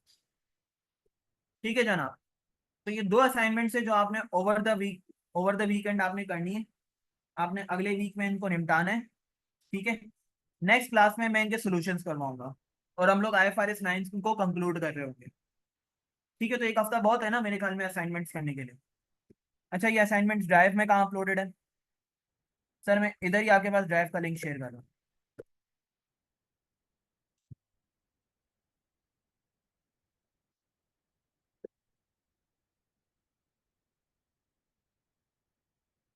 सर मैं आऊँगा सबसे पहले तो IFRS 9 में।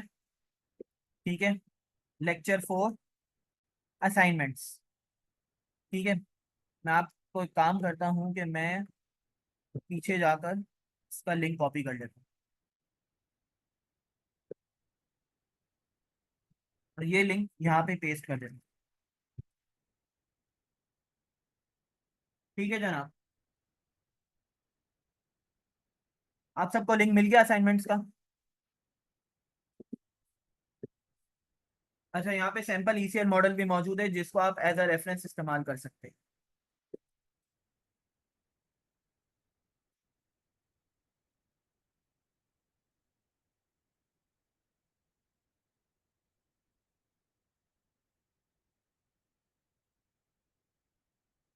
अच्छा, अब मैं, सर हसन यहाँ पे हैं मौजूद क्लास में?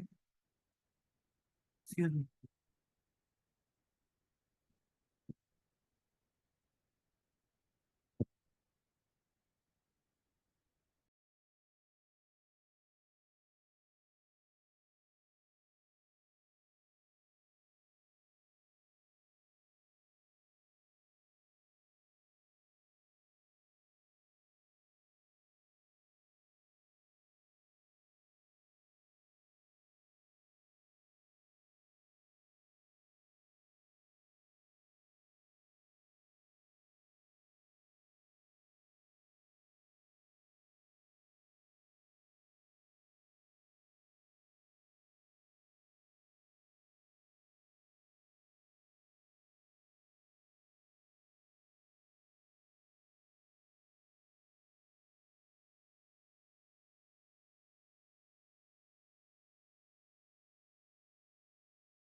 अस्सलाम वालेकुम एवरीवन।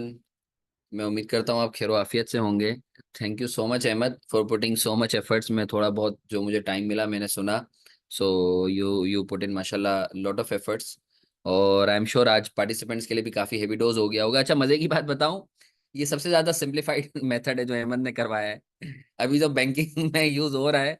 तो अहमद और मैं कल यही डिस्कस कर रहे थे। तो जो है क्या कहते हैं, वो तो इससे ज़्यादा जो है कॉम्प्लेक्स आपका जो है मॉडल है।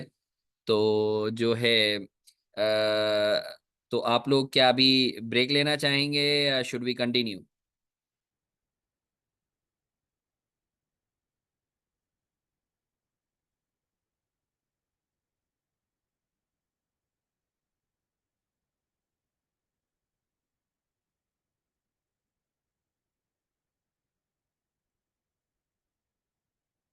Okay okay.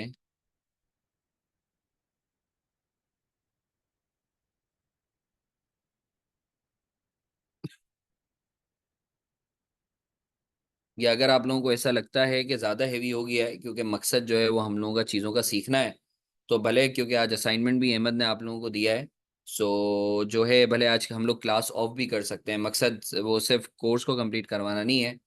तो मकसद ये है कि आप लोगों को चीज़ें भी समझ में आए। तो अगर आप बोलते हैं तो आज भले हम लोग आज यहीं तक रखते हैं। मैं नेक्स्ट सेशन में जो है वो क्या कहते हैं फिर मैं कंटिन्यू कर लूँगा। क्या राय है आप लोगों की?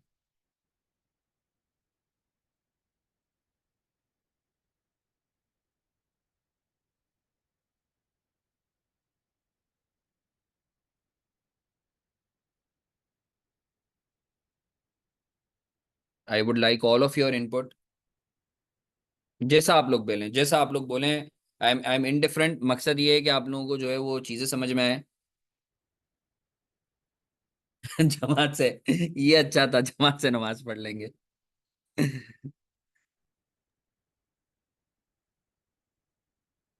तो हम लोग यही समझते हैं कि ये बाकी टाइम ये लोग असाइनमेंट करते रहेंगे। बिल्कुल। सो मेरे ख्याल से लेट्स कंक्लूड दिस सेशन। इंशाल्लाह फिर आप लोगों से जो है वो नेक्स्ट वीक मुलाकात होती है। अच्छा, मैं आप लोगों को एक जो है मैं बताऊं कि अहमद ने ये जो असाइनमेंट बनाया है इसमें काफ़ी मेहनत है। और अगर आप लोग देखते हैं तो ट्रस्ट मी, इंशाल्लाह आप लोगों का जो है अदर देन बैंकिंग सेक्टर, आपका कोई भी सेक्टर होगा, सो उसमें एटलीस्ट आपको जो है बेसिक्स आ जाएंगी। बल्कि बैंकिंग सेक्टर में भी जो है ना सिर्फ मॉडल का डिफरेंस है। बाकी जो आपके कॉन्सेप्ट्स हैं वो मोर और लेस यही हैं कि मैक्रो इकोनॉमिक फैक्टर्स को आपने किस तरीके से इनकॉर्पोरेट करना है। सो मैं बड़ी मौदबाना गुजारिश करूंगा अहमद के बिहाफ पे भी कि आप लोग प्लीज़ लाजमी ना इस असाइनमेंट को अटेम्प्ट कीजिएगा, ताकि आप लोग जब नेक्स्ट क्लास में अहमद करवा रहे होंगे ना तो आप लोगों को चीज़ें समझना और ग्रेस्प करना और आसान हो जाएगा। और प्रैक्टिकली भी आपको अपनी कंपनी में काफ़ी ज़्यादा आप लोगों को आसानी होगी। So this is it from our side. अल्लाह आप सबका हामी और नासिर हो। इंशाल्लाह फिर नेक्स्ट वीक आप लोगों से मुलाकात होती है। टिल देन अल्लाह हाफिज़।